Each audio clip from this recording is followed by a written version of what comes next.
En la entrevista de hoy conversamos con Vanessa Nieto, artista y grabadora de la ciudad de Bogotá, Colombia. En su obra, esta artista hace uso de diferentes medios planográficos como la piedra, el aluminio y la madera.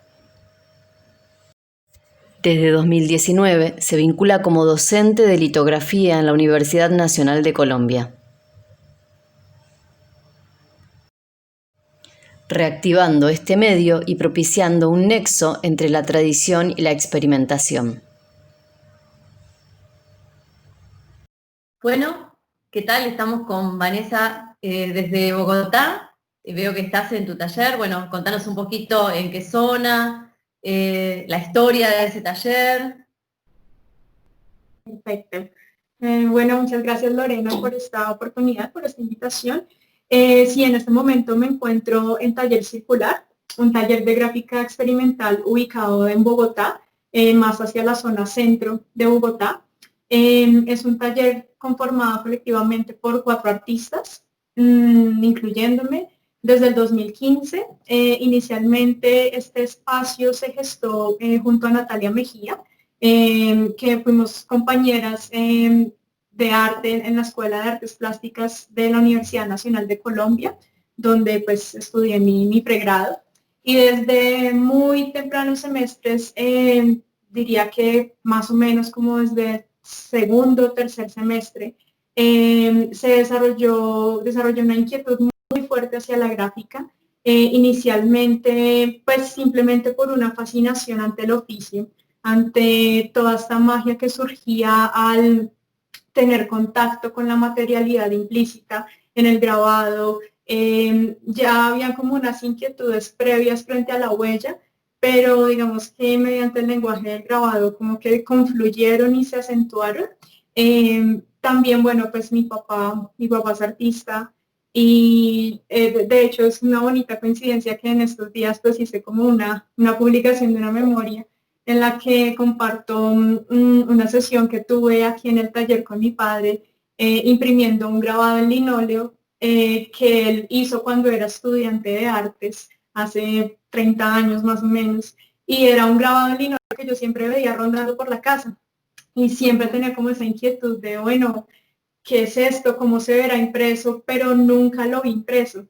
Y hasta hace un año tuvimos la oportunidad de imprimirlo juntos, como esta cadena de conocimientos y curiosidades, pero sí, más o menos como hacia el 2008, 2009, empecé como esa travesía dentro del grabado, y desde ahí fue como una búsqueda constante de recibir conocimiento en cuanto a todas las técnicas posibles, el nivel de experimentación, pero digamos que considero que una constante que se ha dado siempre en ese proceso ha sido una exploración en torno al cuerpo. Siempre he tenido como una relación muy estrecha entre estas premisas que definen a la gráfica, la memoria, la huella, la relación de la incidencia entre superficies, la transformación de las mismas, el tiempo, e inicialmente pues en un interés muy fuerte es el cuerpo femenino, pero simplemente la gráfica se convirtió como en ese lenguaje esencial que fue configurando mi trabajo, además de un interés pues por el dibujo. Yo creo que a pesar que la gráfica también en términos de enseñanza y de docencia ha sido un elemento esencial, me considero más como un artista, podríamos llamarlo multidisciplinar, en términos que me encanta más bien la permeabilidad que puede tener la gráfica, en los diálogos que puede tener con otras disciplinas, con lo escultórico, con lo performático, con la materia misma, y entonces eso digamos que va determinando la naturaleza que van teniendo los proyectos. Pero sí, Taller Circular ha sido un espacio muy importante de aprendizaje mutuo entre pues, los artistas que trabajamos allí, que es Natalia Mejía, David Guarnizo, César Faustino, y pues es un espacio también dedicado a la enseñanza y a la difusión del carácter experimental de la gráfica. De la gráfica, muy bien. ¿Y cómo encontrás el panorama de la gráfica actual en Bogotá, en Colombia, con respecto a las técnicas, a la enseñanza, ¿no? A la difusión de la obra gráfica? Em, yo considero que actualmente hay, podríamos llamarlo como un renacer en términos de las concepciones y las percepciones de la gráfica a nivel local. Esto se debe a que, por ejemplo, yo diría que en los últimos 5 o 7 años han surgido en Bogotá muchos talleres de artistas jóvenes, de artistas que se acaban de graduar de las carreras de artes visuales, de artes plásticas, y que tienen ese ímpetu, ese deseo de ya no depender del taller o de las complejidades técnicas y materiales que, pues, con las que cuentan los talleres de gráfica de las universidades, sino tener un taller propio donde se van definiendo como unas líneas de creación, unas líneas de pensamiento. Entonces, hay una proliferación de nuevos talleres de artistas jóvenes, lo cual considero que ha sido muy importante. Digamos que también, aunque pues ese evento no se dio aquí en Bogotá, pero en el 2010, cuando José Roca, que él es pues, un curador latinoamericano muy importante, colombiano, cuando curó Filagráfica en Filadelfia en 2010, todas estas premisas conceptuales que se fueron discutiendo y desarrollando en torno a la huella como esa ontología de la gráfica, pienso que también tuvieron un impacto fuerte en la manera en que se difunde académicamente la gráfica. Entonces, eso ha venido transformando las percepciones y digamos que rompiendo como estas asociaciones puramente a lo técnico que puede tener el lenguaje. Y pues en parte nosotros como taller circular, esa ha sido una de nuestras principales búsquedas, vincular la investigación académica, la creación y la expansión de las posibilidades de la gráfica. Y bueno, me interesa mucho lo que contás de Taller Circular, ¿no? Esta experiencia colaborativa entre artistas para formar un espacio de experimentación, de enseñanza. Si vamos a los términos económicos, ¿cómo se sostiene el taller hoy día? Hablábamos un poco antes del tema este que nos toca de cerca a los artistas hoy en relación a la cuarentena y a revisar un poco cuáles son los recursos y los modos de aproximarse. ¿Cómo están viviendo esta cuarentena con respecto al taller, con respecto a la estructura, ¿no? Y a cómo sostener un espacio en estos momentos?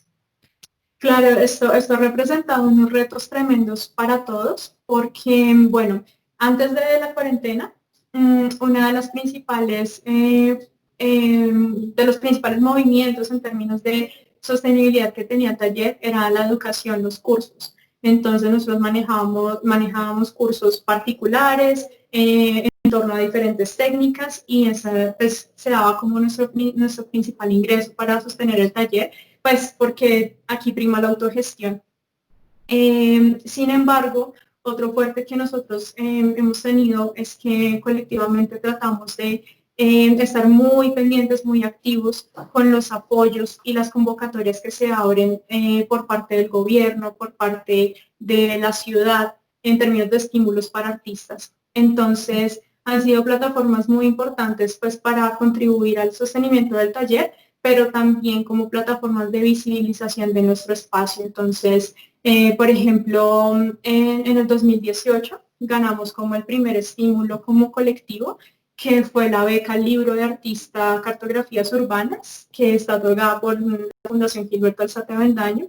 Y con esta beca produjimos un libro de artista que se llama El Atlas del Centro de Bogotá, donde involucramos la gráfica, involucramos también el diálogo con el otro, con el ciudadano, y es un libro itinerante, ¿sí? Entonces, bueno, ese fue como un proyecto muy importante. No, estos apoyos económicos se han dado más hacia las becas para publicaciones seriadas. Eso ha sido un fuerte, entonces yo diría que esos son como las dos principales movidas. Y actualmente, claro, entonces estamos en ese proceso de reinvención. Dentro de Taller Circular surgió pues un proyecto que ahorita está circulando, que se llama Gráfica Ermitaña, el cual está enfocado precisamente a difundir técnicas y procesos con todos los recursos que tenemos en casa. Y también pensando mucho en las técnicas menos tóxicas. Esta iniciativa pues inicialmente surgió desde nuestras propias necesidades como docentes y cómo resolver esos recursos audiovisuales, gráficos, para complementar la información que difundimos a nuestros estudiantes en estos tiempos. Entonces actualmente también contamos con un canal de YouTube donde difundimos esos procesos y nada, estamos también aplicando apoyos distritales para seguir moviendo esa iniciativa.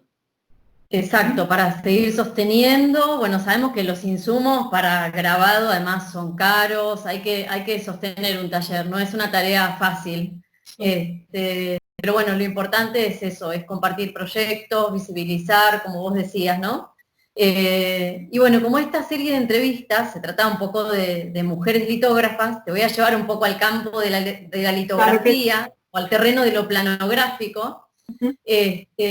Para preguntarte un poquito cuál fue tu acceso a la técnica y cómo fue tu primera experiencia dentro de la litografía. Pues mira que yo consideraba la litografía como un amor imposible, porque en la Universidad Nacional contábamos con muy buenos maestros que han difundido el proceso, la tradición, pero por razones logísticas académicas de ese momento yo nunca pude cursar la asignatura. Y pues ya el maestro Ramón Vanegas, que era quien enseñaba y difundía la técnica, pues cumplió su ciclo de docencia y entonces, bueno, me quedé en ese momento sin la oportunidad, pero hacia el 2015 tuve la oportunidad de hacer la maestría con énfasis en grabado en Rhode Island School of Design en Estados Unidos.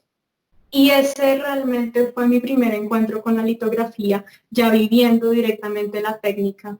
Era un momento coyuntural en el sentido que pues yo estaba llegando a adaptarme en términos vitales a un país distinto, en términos de idioma, bueno, de un ritmo académico totalmente distinto al que desarrollaba en la Universidad Nacional.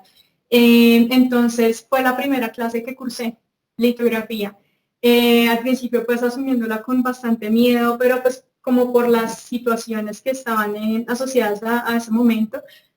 Tuve la fortuna de aprender litografía con el maestro Brian Shore, que él pues es discípulo, por decirlo así, fue entrenado en Tamarind, entonces pues, y él fue maestro impresor en Gemini, en Los Ángeles, entonces pues tenía todo el manejo, toda la maestría en cuanto a la técnica, todo se llevó, digamos, de una manera como muy amable y acogedora, y fue como una pasión así inmediata, la magia que descubrí en el proceso, porque digamos que fue el medio que me permitió como registrar lo que estaba viviendo en ese momento en cuanto a tiempo y en cuanto a huella, y ahí a través de la litografía en piedra realicé un libro de artista en el que usé, digamos, como a favor la técnica de la contramordida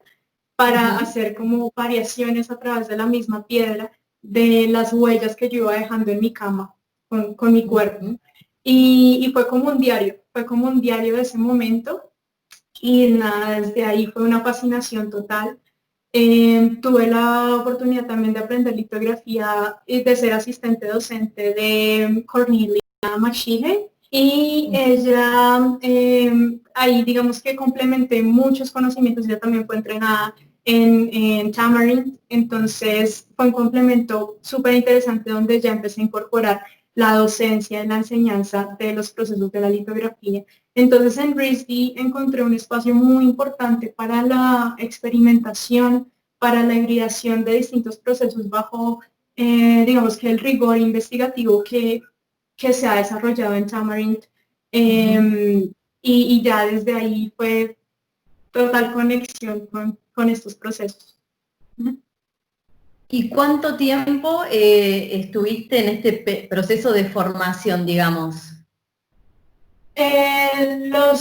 Pues digamos, yo digo que aún este proceso sigue, cada día es un Sí. descubrimiento y un aprendizaje continuo, pero en sí como los insumos propios de la técnica, pues fueron los 2 años de la maestría.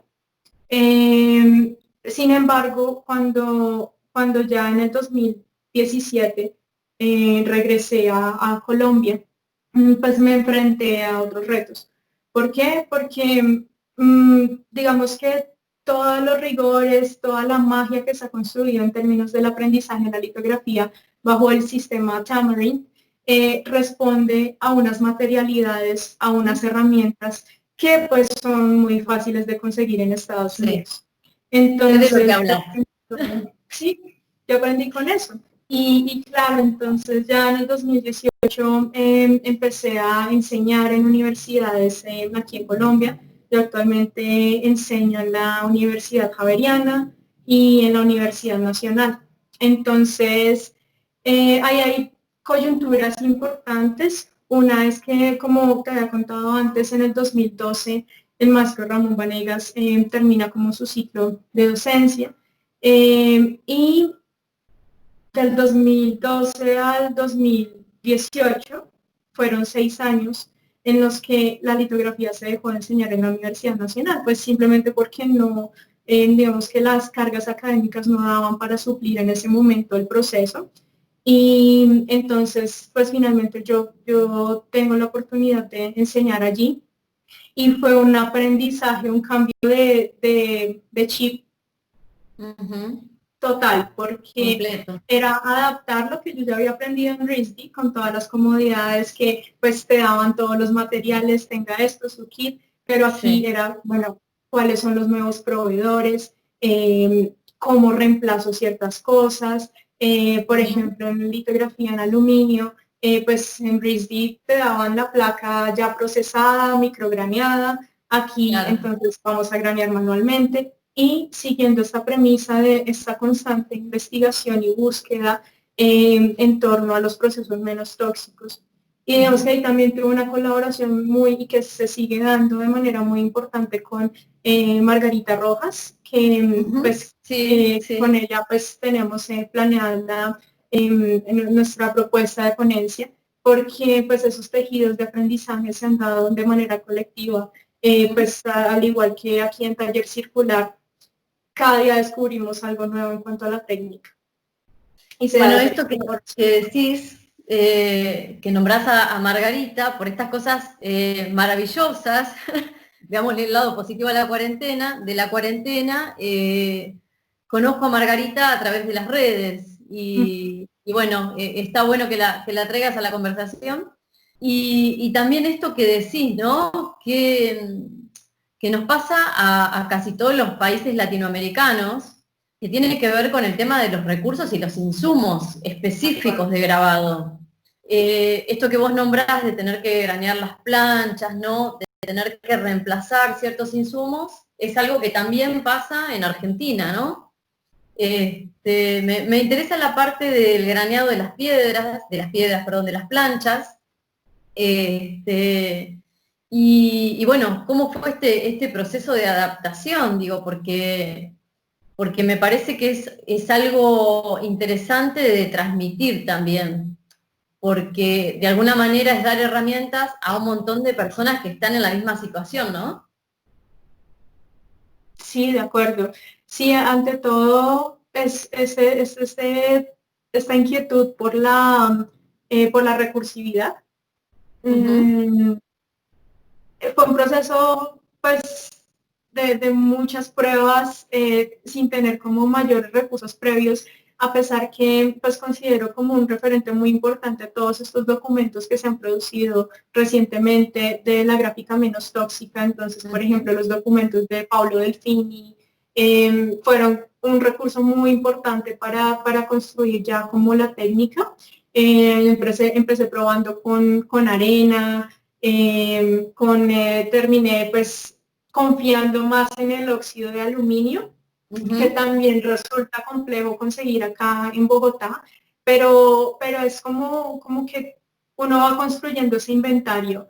Y lo que tú dices es muy importante, es como esa red de conocimiento que ante todo se fundamenta en compartir esa información. Por ejemplo, igualmente en la universidad, en la Pontificia Universidad Javeriana, la litografía también se dejó de enseñar varios años y de hecho pues en la universidad no cuenta con un taller propio de litografía, sino que se alquilaban pues espacios externos. Entonces pues finalmente logramos enseñar litografía basada en el aluminio, pero incorporada ya al programa y también a lo experimental. Eso ha sido súper clave. Pero sí, digamos ya es que un logro. sí. Totalmente. Sí. Totalmente, sí, sí, porque de repente que en la formación, y pasa en muchas universidades argentinas también, ¿no? Esto que vos decís ocurre, o sea, en algún momento se consideró que no era importante o que era demasiado trabajoso tener la litografía tradicional sobre piedra funcionando en la universidad. Y bueno, hay muchas historias de prensas litográficas abandonadas, de piedras abandonadas, de talleres que dejaron de funcionar. No se sabe si la razón fue burocrática o de qué tipo, o si tiene que ver con la transmisión de los saberes, tal vez. Estas son cosas que yo me pregunto o que me he preguntado, porque vos decís, bueno, este taller estuvo sin funcionar 6 años, ¿no? Sí. 6 años. En el caso del taller en el que yo trabajo estuvo 10 años también sin funcionar. Entonces, ¿qué ha pasado en este lapso de tiempo en cuanto a la transmisión de estos saberes o al interés, ¿no? Dentro de la currícula de la enseñanza oficial. Pero... Sí, digo que yo también pensaba mucho en una de las preguntas que tú planteabas en la entrevista, y era como la relación entre tradición e innovación. Y es que si bien la tradición como es ese momento en el que uno como que establece, también interioriza esos cimientos que construyen la técnica, el proceso, el oficio, que pues son los que construyen las bases para poder enseñar, para poder difundirlos.